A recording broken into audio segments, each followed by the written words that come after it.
नाशिक जिल्ह्यातील नांदगाव येथील ग्रामीण रुग्णालय सध्या रुग्णांसाठी उपचार केंद्र न राहता लाचारी आणि दुर्लक्ष याचं स्मारक बनलंय।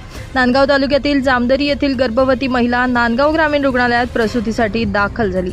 यावेळी तिला दाखल न करून घेता दिवसभर ग्रामीण रुग्णालयाच्या बाहेर बसवून ठेवण्यात आल्याचा धक्कादायक प्रकार 21 जूनला शनिवारी घडलाय। सदर घटनेची माहिती युवा सेनेचे जिल्हा प्रमुख फरहान खान यांना समजताच त्यांनी डॉक्टरांकडे विचारपूस केल्यानंतर डॉक्टरांनी सदर महिलेची सुखरूप प्रसूती केली असल्याचं सांगितलं।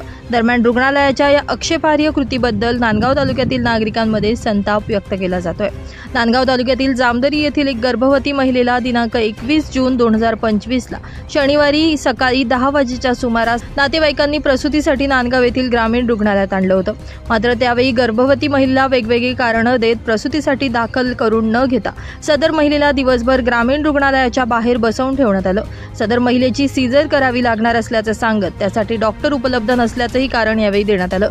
सदर बाब युवा सेनेचे प्राण खान यांना समजल्यानंतर त्यांनी डॉक्टर शांताराम राठोड यांच्यासह सदर महिलेच्या कुटुंबियांशी चर्चा केली। यानंतर रात्री 10 ते 11 वाजेच्या सुमारास सदर महिलेची प्रसूती सुखरूप करण्यात आली। या महिलेला कन्यारत्न प्राप्त झालं असून नांदगाव तालुक्याचे आमदार सुहास अण्णा कांदे यांनी सदर मुलीच्या संगोपनासाठी 21,000 रुपये देण्याचं जाहीर केलं। मात्र नांदगाव ग्रामीण रुग्णालयाच्या व्यवस्थापनाच्या निष्क्रिय कारभाराबाबत संताप व्यक्त केला जातोय।